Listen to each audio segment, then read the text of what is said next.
Hi, it's me. I'm back from the dead.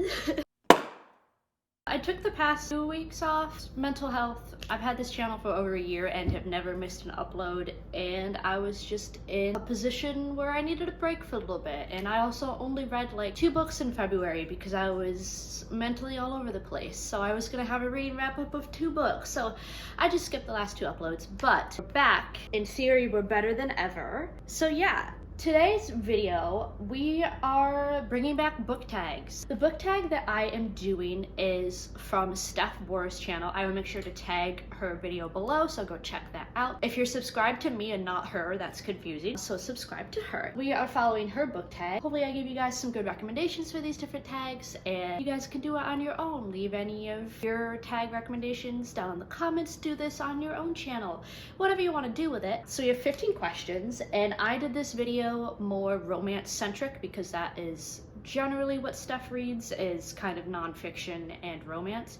If you want, I can do this again, but with fantasy books. So let me know if that's something to be interested in, but let's jump right into it. So question 1 is a book that you tell people is your favorite. So I chose The Outsiders by S.E. Hinton. Does this make me seem academic and smart? Yes, so that's a plus. I feel like most people, when they're asked what their favorite book is, you don't come out and say the most smutty little love book that you've ever read. If you do, I'm proud of you because I could never. I feel like for the most part we try and make ourselves look better than what we are.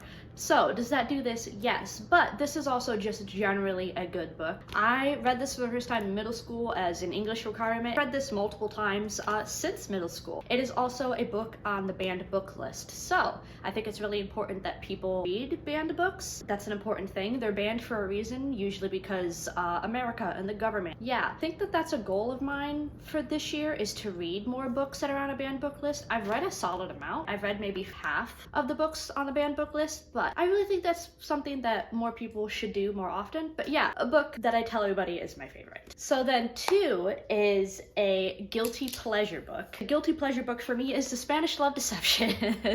Very much not the same vibe as The Outsiders. Also, behind the scenes note, Mud is sitting directly behind my tripod looking at my camera, and he looks like a little director, and he's doing such a good job directing this video. That's what he looks like he's doing. But anyways, back to Spanish Love Deception. Yeah, this is a smutty romance book. Is it the best one on the market? No. But does it get the job done for what it's supposed to do? Yes. This is a very, very guilty pleasure book, and I stand by that. So, question 3 is a book that everyone else liked but you didn't, or a book everybody else loved you didn't. And I might get a little hate from this, but Love in Other Words by Christina Lauren. Thought this book was okay. I didn't think that it was anything great and amazing. In my opinion, felt a little overhyped. I was expecting more out of it than what it gave me personally. I liked it. I think it was like a 3-star for me, when most people this is like their all-time favorite 5-star book, and it just didn't give me specifically that. So that's why I put it here.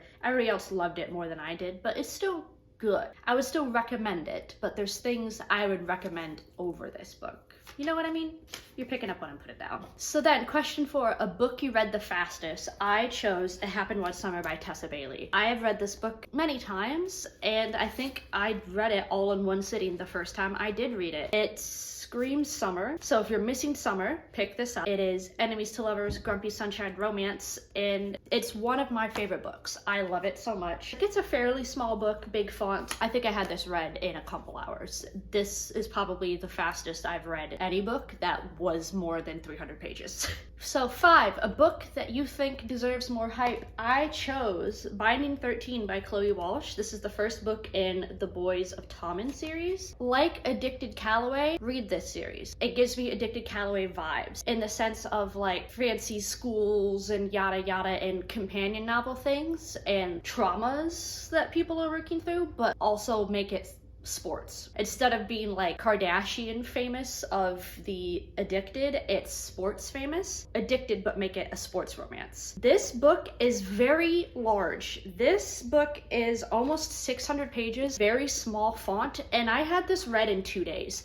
I did not put this down. This is one of the first books I read getting out of my February of not reading. Annotated the heck out of this book. It's one of the first books I've annotated in forever. It is high school romance, so I didn't think I was gonna like it this much because I've kind of started getting out of high school romance. I'm 23. Sometimes it's more of a miss, but this was a hit. I 5-starred it. Read this series if you want a good companion novel series. I think the 4th book comes out in like May, I think. Read them.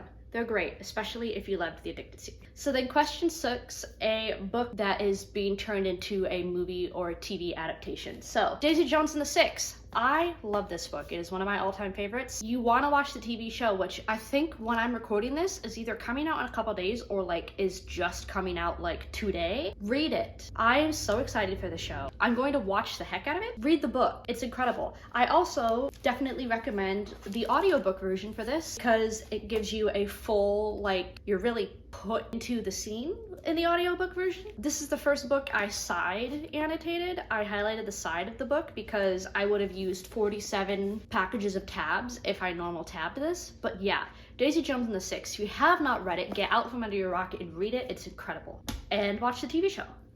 So then question 7, a book that you've reread the most. And that is, for me, a middle school classic, To Catch a Prince by Gillian McKnight. This is the most YA high school thing you will ever read in your entire life. The main characters are like 16 years old. So is it something that I would necessarily like fall in love with if I read it for the first time at 23? No, but the chokehold that this book had on me in middle school, this is my middle school copy, that's why the pages are like round and yellow. I have read the crap out of this book. I have like the entire book memorized. If you are a lover of some good YA romance, I highly suggest this. It's 2 books. It's To Catch a Prince and The Frog Prince. This is just the special copy that has both in one. So this is 2 books in one. Very small, very YA. Again, it follows like 2 16-year-old girls and they go to England by themselves to try and, I think they're trying to follow, like, marry Prince Harry. Very old book. It's incredible. I've read it so many times and I love it to death. I will never get rid of this book. So yeah, if you want a good hardcore YA, yeah, this is it for you. So then 8 is a book in a genre that you don't normally read. Again, I'm trying to keep this more romance, so I tried to go not fantasy for this. So I went with I'm Glad My Mom Died by Jeanette McCurdy because I don't read many memoirs. I only have 2 or 3. I'm not one to read memoirs of people that I don't know. And it also feels weird to me to like give a star to someone's memoir, like this person's trauma was better than this person's trauma book, therefore this trauma book was better. Like, I feel weird about that sometimes, but this would be a 5-star if this was just a story. This book is incredible. If you have not read it yet, check it out, but also please be aware of trigger warnings. This is a very heavy trigger warning book. There's lots of them. Google it, but if it's something that you can handle, I highly, highly suggest you read this. It is great. It was one of my favorite reads of 2022. I love it. I love Jeanette McCurdy and I wish her all the love and healing. So then question 9, a book that deserves the hype that it's getting. It's hyped up for a good reason. Icebreaker. This is, I kid you not, one of my favorite books. This is also a book that I have reread multiple times. I read this on Kindle Unlimited and immediately bought the paperback. I am in love with this book. It's smutty and it doesn't look like it. It is hockey sports romance, kind of like Enemies to Lovers, Grumpy Sunshiny-ish. I am in love with Nate Hawkins. I want to be Anastasia. This book has me in a chokehold and I feel like it'll have me in a chokehold forever. It's extremely popular for a reason because it's really good. If you're on the fence about reading this because of how hyped it is, don't be. It deserves it. It's great. I will not shut up about it ever. Please go read it, please. So then question 10, a book that you would recommend to someone. Me personally, and I feel like most people, the first question is like, oh, well, what are you looking for? Like, do you want fantasy? Do you want romance? Usually you ask somebody what genre at least they're looking for.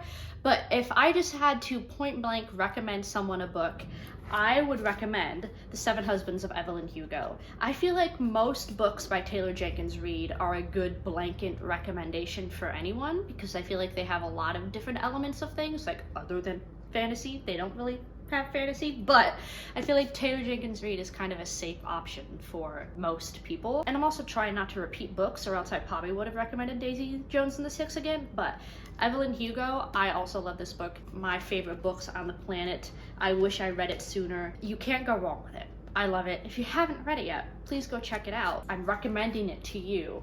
That's what this whole video is. But so then, a book that has some of your favorite characters. I actually chose Take a Hint, Dani Brown. This is my favorite book in the Brown Sisters trilogy. This is like a workplace enemies to lovers, like boy falls first. I am a big fan of Zaf. I was obsessed with this book when I read it. I was also debating between this and Icebreaker for this question, so like it's up there. It's one of my favorite books. If you haven't read the entire trilogy, I definitely suggest it, but this is definitely my favorite out of all 3 books. And then bringing it back around to Addicted, a book that you would love to live in. The Addicted universe. I don't think I want to be a main character and necessarily like be one of the main characters dealing with heavy trauma, but I would want to be in the friend group, you know? Like I would like be one of their PR agents. I would be one of their friends. I don't want a main character storyline, but I'd want to be there. They seem super cool and fun. It seems like a cool world to live in. I want to be part of the drama.